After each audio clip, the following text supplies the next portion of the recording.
he liked us to call him Mr. Hall. Yeah. And Mr. Hall he said, Megan, you are never a success. Always a work in progress. And that stuck with me since the day he said it, because it's the truth. He recognized that his business was always changing and growing, and there were always headaches, right? There's always headaches. And I think if you're going to find another business to speak about with you need to find ones that have had ups and downs so that you guys can discuss those ebbs and flows, because it's not always great. This is Small Business Celebration, where we introduce you to successful small business owners at their place of business so that you can learn something that you can use today to grow a strong and profitable business and get your next big breakthrough. What? For me? Oh, you shouldn't have. I want to thank all of you Visioneers out there for this award. I couldn't have done it without you. I want to thank my agent. I want to thank my... What? But...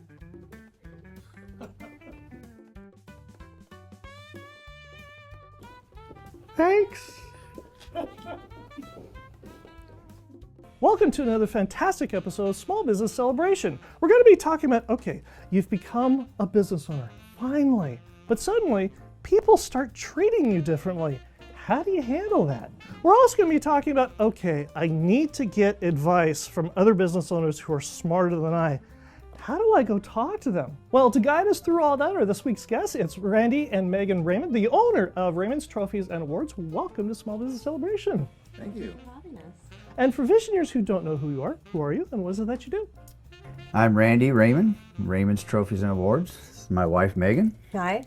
We have been in the awards business for 31 years. 31 years. Pretty much since the beginning, and we basically walk you through how to put together an award, how to recognize people, we're kind of like a jack of all trades here. People come in and they want to talk to us and just have a conversation, but it's nice because then we can get to know you and we can really help guide you into what it is that you need. The two of you are not the founders. My dad was a sheriff's officer for the Kern County Sheriff's Office, and our next door neighbor at the time was Reynolds, Reynolds Trophy, and he wanted to sell it. And him and my dad were friends, and as the story goes, they went to lunch, and at 4th and Chester, they shook hands and agreed to sell the trophy shop to my mom and dad. I was here day one with my mom and dad. Megan came on board like a year later. 2 or 3 years later, and we were dating, but we were getting married too, so we had bought a house. We needed a steady income, so Randy worked at UPS, I worked for my dad, and then we did stuff on the side here. I worked UPS in the mornings, I loaded the trucks, and then I would come down here and work after the UPS and work all day long. And so we did that for 2, 3 years, 4 years, 5 years, and then my dad said, I need you here full time, and I don't need you being distracted with UPS. And so I quit and moved over. This is a story I love. When did you know that your father knew it was time for you to take over the business? I try to tell everybody, I worked here from day one, obviously. My mom and dad owned it. I ran it. Mm-hmm. I ran the shop for them. I ran the ins and outs of the work area. You know, not necessarily. Your operations. Yeah, exactly. So I did 20 years of operations. So I ran the shop for them. If there was a question in the shop, everybody came to me. And that was fine because it was a little bit old school. We weren't computerized quite yet. Everything was work orders. Everything in the shop, I knew where it was. We could do the tax on our own.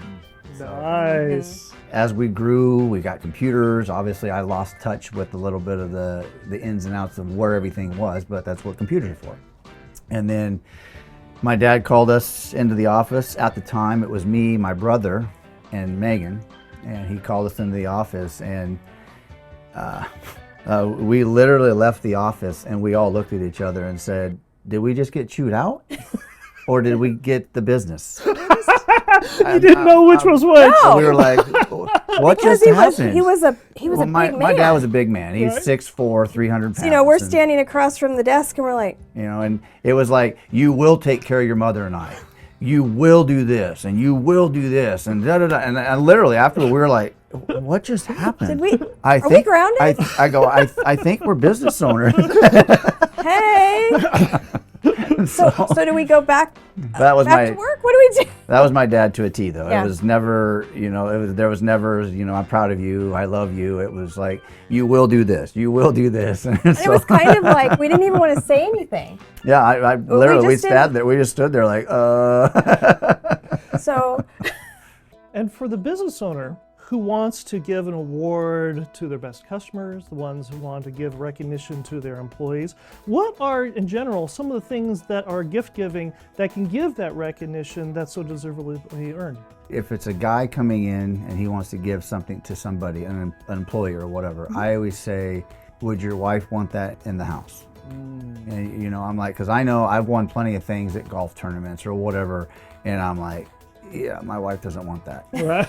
She doesn't want that in the house, so Right. thanks. Right. I mean, I think about things that are practical and things that, is it going in an office? Do they even have an office space? Do they have a wall? Right. If they're in a cubicle, for example, and they just have shelves, a plaque's not really going to do any good for them. I mean, they can lean it up against the wall or something. Right. And even here, our employees don't really have a space. I mean, they have their own spaces, but where are they going to put something? And if you've received a plethora of awards and you're running out of places on your mantle to put them, might I suggest you buy a new house? All right. Reach out to Mike Saba, a Zillow Premier agent with Watson Realty, born and raised and never left Bakersfield. Give Mike Saba a call at 661-203-8406 or reach him at mikesaba1@icloud.com today. And Visioneers, if you've got a question, you've got a thought, something you'd like to learn about here on Small Business Celebration, reach out to us on LinkedIn, Facebook, and Instagram, and your question could appear just like Mason's, who asked, since becoming a business owner, I've noticed some changes in how people interact with me. How can I handle these differences with understanding while continuing to build trust and positive relationships? It took me a while to get used to it, because like I said, I'm like you. I like to laugh. I like to hang out. I like to just have a good time. Right. And it's different when people treat you like putting you on this pedestal, you Right. know, and it's like, no, that's not me, man. Right.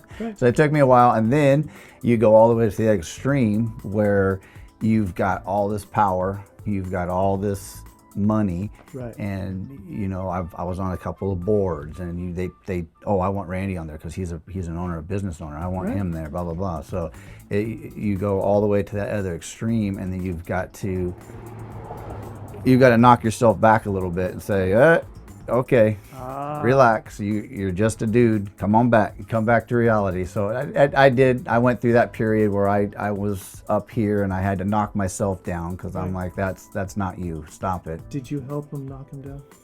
No, because I think we both went through. You have to really figure out where you fit in now. For me, I really wanted to. People were like, "Oh, you're an expert." I don't believe you're ever an expert. I think you're always learning. I don't know why anybody would stop, and so I had to step back and say, "Okay, people are seeing me as an owner that I can really do this. That I've done this for a long time. How can I educate our industry in a way that starts to marry the new generations coming in and those of us who are legacy members of our industry?" Legacy members. You're not old. Not old, we're legacy. You're legacy. But I wanted to be able, that was big for me. I didn't want to do a bunch of boards because Randy was doing that. Right. And I thought that was important for his face to be out there to do that. I really wanted to sit back and say, how can I teach somebody to be where we are? How can I show them it's attainable? Right. It's not easy. Don't ever think it's easy. It's hard. It's a lot of work, and a lot lays on our shoulders, not only just for what we're doing in the business, but we have employees that really rely on us, and that's a lot of weight. That doesn't just go by the wayside for us. We find that incredibly important, that they are also successful and that they are seeing that they're a major part of what we do. It's not just us. What does a trophy shop give to their employees as a gift? Money. I mean, yeah, they don't want to see trophies any more than we do. I do that 40 I do hours that. a week. A gardener doesn't want to do their lawn. A painter won't paint their house, right? So, I mean, I give them, we give them Amazon gift cards too. Right. I do that. It's thank yous. Right. Just thank you, because we can't do it without them. Right. I always tell them that I can't run this business without them. We have 708 of us. well, and we have a so- phenomenal team, and they stuck through COVID. They did all that with us, and they're wonderful. Like we work really well in the point where even our busy seasons have flowed so nicely that we have been able to take off some days that we never were. Not just us, all of us.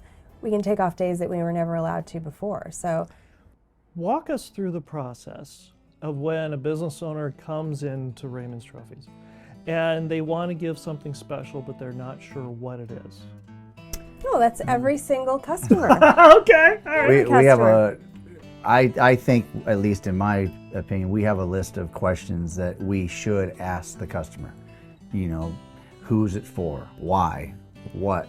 You know, What's your budget?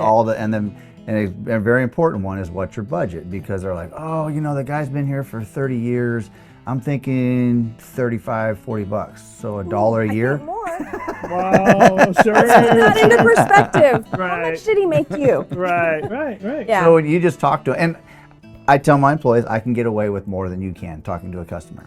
I can be a little bit more blunt. And so $1 a year, oh, I guess you're right. You know? Right, So right. I can get away with that, where they have to be a little bit nicer and walk around it a little bit. But yeah, I think it's a lot to do with budget. Budget You has, I think budget's your primary key. Do you want a glass? Yeah, do you want glass? acrylic? Do you want a want- plaque? You know, and that's where we're going to go back and say, would your wife want it in the house? You know, that's where I kind of go back to that, because it's very important. If, like I said, I'm not going to bring home something where she's going to go, well, we're just going to go. I don't want this in our house. You know, it's like, okay, so. And I'm going to ask a little bit about the person coming in. If we've had them as a customer before, I'm aware of their branding strategies and everything for their, because we take the time to learn that. I want to make sure that I honor those, because somebody took a long time to create that. Right. And some of the customers are very specific. You know, if we do stuff for some of the oil companies, they won't accept it if you don't follow the branding strategies. Right. And that's their rule. Right. We have to honor that. Right. And so if I know that it has to be a full color piece, then I've got to steer them in a direction that allows me to do full color. If I know that I have a little more play with that, I can do a lot of other options, glass or acrylic. If I know they want to include a photograph, or, you know, how are they wanting to honor this person? Is it something you're going to memorialize, for example? You know, when the schools come in and they want to do a memorial plaque, is this something we're updating every year? And does the individual getting it that year also need a piece? So I've got to consider that for budget too. So a conversation with a customer is always what I like to do. And I think you always say I'm a little too chatty, but like just now. yeah. I want to know the customer. I really want to know them. I want to know, tell me about the school, the kids, the people that work for you, because it gives me a better understanding of what the vibe is. And will that person receiving that award reciprocate in a thank you? Or will it be like, oh, yeah, you just noticed I was leaving. Great. Awesome. Thanks. You know, there's a vibe, and there's a way that people react to when they want to thank somebody. And Visioneers, if you've given your employees or best customers an award and you want to make sure everybody knows about it, perhaps what you need to do is send out a mailer. And for that, I'd suggest you reach out to Minimum Press of Bakersfield. Do you need yard signs, phone boards, banners, or signs on the street? Give Minimum Press of Bakersfield a call at 661-323-7757 or visit them at mmpbakersfield.com. And when you call, ask them about their 24 by 18 inch yard sign special for the month of July and August 2025. Give Minimum Press of Bakersfield a call at 661-323-7757 or visit them at mmpbakersfield.com today. Now, Visioneers, if you're not familiar with the way the Visioneer game works, I have a random word generator here on my phone. I have no idea what the random words the generator is going to create, but more importantly, neither do our guests. And our guests have to take each of 3 words that I give them and somehow associate each word with their business. You both do realize that if you get any of these 3 words wrong, it's going to be utter destruction for the entire trophy and awards industry. It's going to be an absolute catastrophe if you get them wrong. Are you ready? We're ready. Hey, we could retire.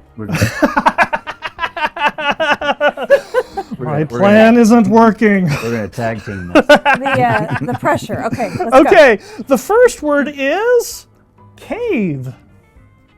Huh. Oh, I know. Okay, go ahead. We got Oh, so we did get a new toy, and I know you're going to talk about it later, but we have put it in our little cave in the back, which is actually an old room that used to be an insurance salesman's office. It's So it's our box room. It's our now, box room. but we've turned it into our new toy room. It's our new toy room but it's our cave. We'll call it our man cave. Oh, I like that. Okay. Nice, well done. You got the first one right. Got the first one right. Okay, our second word is fleet. We do a lot of work for Jim Burt Ford's fleet service, We do. and we do a lot of awards and name badges for their fleet department. Nice, that's 2 for 2. I mean, Now, it all comes down to this. If you get this third word wrong, all is lost. All right. Are you we're ready? not doing great, though. We just nailed it. We just nailed it. Okay, nailed it. Okay. Okay, your final word is stretch. Funny you should say that. I stretch every morning at the gym, and I just showed one of my employees good stretch exercises for her low back just this morning. Nice, that's 3 for 3. The trophy world is safe at last. We have to Congratulations. stretch before we laser engrave, too. Oh, So is it's all Before about- you engrave, There you go. stretch the Get those fingers. fingers ready so that I can place things in there really precisely.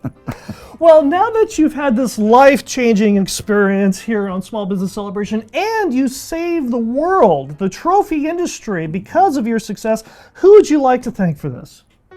Oh, Danny Solis brought you and us together. And we've known Danny for a very long time, and so it's kind of cool to see where he is now and what he's doing, because things come in full circles in life. And so Danny's daughter was on our son's t-ball team. So 20 years ago. Right? Danny at the time obviously is a Kern County fireman. Right. Full circle. Right. Our son is a Kern County fireman now. Nice. So from t-ball to Kern County fireman, so it's all one big happy family. One big fire family. Big fire And family. coincidentally, I mean, it just sort of happened that way. And then Danny was coming to us for a lot of things when he first started his business. And actually, with him being in the leather industry, that was sort of a new thing for us to do. So when he started doing that, it was kind of new for us to take it on. And so he's done a really great job of what he does. And he does do a little bit of laser engraving, but that's fine. That's fine. You mentioned earlier the cave. And you have a new toy. We do. Tell Visioneer Nation about the new toy and why you got this. It is a UV direct to imprint. Is that how you call it? It's a UV printer, It's a UV ultimately. printer, and it direct imprints onto items. And Any substrate. Any so items. And glass, acrylic, all of it. you and I were talking earlier about putting stuff on books. Embossing onto books. Embossing, and I told her last week, I said, we really got to strive to put it on Bibles and whatnot, because we get a ton of people that ask us if we can do that. And I don't think anybody, some of the bookstores used to do it, but I don't think they do it anymore. And we wouldn't be embossing, but we could put in a gold looking form and engraved, it's not even really engraved. It's like acrylic paint that then is cured by UV. Why did you invest in a machine like this? Because I don't think it was cheap. No. New opportunities. If you are idle, you're going to get passed by. Right. Another thing I was trying to tell my employees is we're at the top. And there's only one way from being on top, and I don't want to go there. I want to keep expanding our horizons. What precipitated this? We've been looking at this machine for probably 2 years. Stewing on this for a while. Why? I mean, what is it that you're trying to print on that your customers are saying, I want this done? More and more people are coming in and they're bringing us stuff that they see on Etsy or they see online. And that was part of the process that you would see online, and we'd have to explain to them, okay, well, we can't do exactly what you're asking, but we can do this. And they don't usually care. They're usually fine with it. But so many people are bringing it in that we're thinking, okay, this is kind of where the industry is changing a little bit. They want more processes done on one piece. And since we do a heat transfer, it has to be on a piece that has a special coating on it, so it limits what we can do. Right. This way, All the people listening are going, yeah, they're going, they don't care. You're a chemistry teacher at Sublimation, and you know exactly what it is. This gave them the opportunity now to do a full color engraving and all these things in one. And plus, we don't have to. We don't have to source outsource. it. We don't have to outsource it. We can do it all right here now. I don't have to ask anybody else to do it. And that brings us to our second Visioneer question, which is also brought to you by Mike Saba, a Zillow Premier agent with Watson Realty, selling Bakersfield homes since 1992. Give Mike Saba a call at 661-203-8406 or reach him at mikesaba1@icloud.com today. Visioneer Quinn asks, as a business owner, I'm curious, what steps do you take when reaching out to other business owners for advice? I think when I first started out in the industry 30 years ago, I always envisioned myself of being the owner someday. Was it going to happen? I don't know. I always envisioned it, that it was going to happen. So I was always talking to owners of businesses. Her dad owned Glenn and Giordano Physical Therapy. I was always talking to her dad about, hey, blah, blah, blah, blah. Hey, what, insurance, employees, what do you do? What do you do? My dad, he never owned a business. He was a sheriff's officer. What's he know about owning a business? So he kind of learned the hard way and, that didn't work. Let's do this. Right. So I have a lot of people in my past that I leaned on to build a little shell, I guess, of knowledge. And I always go back to that. I always go back to the well. And she has a saying that Harvey Hall always used to say to us. Yeah, we were doing something one time and he liked us to call him Mr. Hall. Yeah. And Mr. Hall he said, Megan, you are never a success. Always a work in progress. And that stuck with me since the day he said it, because it's the truth. He recognized that his business was always changing and growing, and there were always headaches, right? There's always headaches. And I think if you're going to find another business to speak about with you need to find ones that have had ups and downs so that you guys can discuss those ebbs and flows, because it's not always great. What do you tell your kids when they're having a bad day? I grew up with the cop as a dad, so I don't have that loving, it's okay, buddy, it's okay. I tend to be a little bit more rough around the edges, so I lean on Megan to be more of the caregiver. Real quick, I don't mean to dwell on the sayings and stuff, but my dad used to always say, don't live in the past, but remember the past. Our son has had a few things going on lately, and so really I've told him. Well, he had cancer. He had testicular cancer and he had lymph node cancer. So we've been fighting that for the last 6 months. He went through the whole gamut. He had chemo. He did the whole gamut, lost all of his hair, hit rock bottom. And we were along with the ride the whole way. We were along with it for him. So. And I think it was mostly just look at all the things that you do have right now. Look at the positive things that you have. I know it's really easy to concentrate on the bad. And so I've always tried to make sure that he remembers, and this was always, look at all the good things that are going on. You have a great girlfriend, you've bought a house, you have a wonderful career, you have all these amazing things happening, and this is just a little bump. It's a sucky bump. I totally get it. Sucks big time. But your doctor feels confident. Everybody is here to support you. Just take it. And we all tend to dwell on the bad. We do. And I think that's just what people automatically do, because I know in the very beginning, all we could think was, what's happening? Okay, well, he's getting better. Now he's in remission. Now he's back to work. So there's all these positives that are happening, and now he's taken this whole situation and he's using it to give back. And so that's where you want to see that he can maybe internalize it and then move on to the next phase, whatever that is. Why did this happen? I don't know. So, Randy, Megan, this has been a real treat. Thank you for joining us here on Small Business Celebration. Thank you so much for coming. Thanks for having us. And if Visioneers want to get in touch with you, how do they do that? They can email us. Our general email is ap@raymondstrophy.com.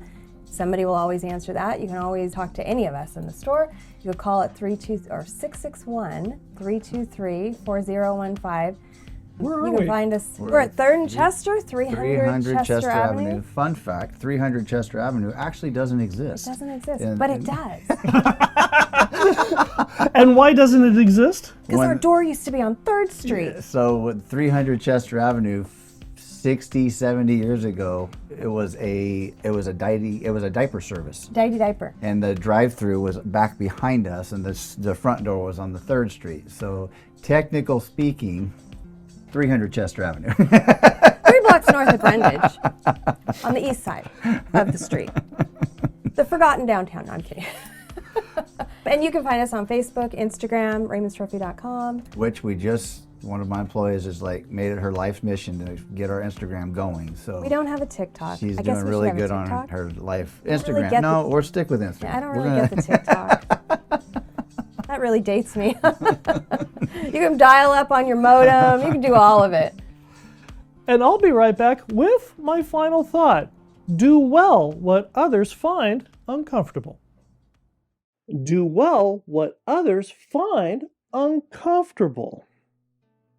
There's a comedian by the name of Jimmy Carr who has part of his routine is he goes through and he has a Q&A with the audience and he lets the hecklers heckle him and he banters back and forth. And the reason this stands out to me, at least, is because he does something that most other comedians absolutely detest. Hecklers. Most comedians spend a tremendous amount of time crafting their comedic routines. They go through and they figure out the ebbs and flows. They find out what reactions their audience is like. And they really put a lot of work and effort into making these routines as best as they possibly can. And then when somebody in the audience heckles them, throws out an idea, a concept, a joke, most comedians find this very unsettling, very uncomfortable, and yet Jimmy Carr has embraced the hecklers and made it part of his routine. And as a result, Jimmy Carr is traveling all over the world, having huge audiences and having huge success. The moral of the story? Do well what others find uncomfortable. I hope you enjoyed our conversation this week here on Small Business Celebration, and I hope you learned something that you can use today to grow a strong and profitable business. And we'll see you here again next week when we celebrate another small business making a big breakthrough. Acrylic or glass? I'm going to go with acrylic because if you drop it, it won't shatter. If you drop the piece of glass, it's done and you got to start all over again. Acrylic, maybe the base pops off and we can re-glue it. Not that we've ever dropped anything. The worst trophy to give somebody is, I would say, the bobble donkey. Damn it. I was going to go Why with is that? Because who wants a bobbling butt in their office? I mean, it is funny, but you got a little bobbling donkey butt. Yeah. Yeah. Okay. Some of the most unusual names we've engraved are, throughout the years we've had Princess Kills on site. We've had... Like we called the school because it was right after 9/11. We had Orange Jello and Lemon Jello, Jello, brother and sister. We've had the Shathade, which is spelled phonetically. Yeah, we called on that one too. We've had a lot of names. We could have a coffee book table of names. It's crazy. And it's with a 9. Yeah. Ladasha. Ladasha was L-A-A. I mean, then you get ones of the foreign exchange students that come in, and I'm like, can we just Bob? Bob? I mean, come on. Nobody. Who's going to say that? Which one of you administrators has to say that? Because I want to be there. So they're all over the map. If it's irreplaceable and you want family heirloom and you want me to engrave on it, I'm probably going to say no because things can happen. The machine could malfunction, it could move, anything out of my control. If I can stick a plate on it, then it's much safer for me and I don't have to worry about ruining your family heirloom. I love it when people take their kids' signatures and then they just engrave it on a random piece to give to a family member. I love that. It's like people do that with tattoos, but this is something you can just move from place to place or you can put it on your desk, and I love that. I just think reminding yourself of your family and, like our son is grown and the little things that I keep are things like his writing or his mom or something. So I think moms maybe really enjoy that. So 3 materials we never engrave on. Plastic. Bone. No, we can. We tried to engrave bone, but it stinks when you engrave, and not human bone. Like an antler, for example. That's not really bone, is it? Yeah, it is. Yeah, It is. certain plastics, and we know it when they come in like on a Swiss Army knife, it just melts. It melts. Because there's a difference between the way the plastics are created. And really, really hard surfaces sometimes don't engrave very good. Stainless steel, bluing on guns, you never know, because a lot of items aren't made to engrave, but we'll try, but we'll try. But I would say really, really hard surfaces, bone and plastic is really hard. But even on that, we'll give it a try if you're going to sign the waiver. Number one thing people don't tell you about trophy shops is the smells that you create. I was thinking that too. We create so many different smells. People walk in here and they're like, "What's that smell?" Don't worry, we're plastic. We're doing a mouse pad. Oh yeah, because every process has a smell, and like our lasers have to be vented, which we vent properly. But when we do sublimation, which is a heat press process, you've got rubber on the back of the mouse pads, so it smells really funny. And then if you're doing a badge, like we can be sitting at our desks and somebody will be doing a badge, and you're like, "Oh, somebody's sublimating or antiquing." So I would say the smells, Yeah. because we have a lot of weird smells.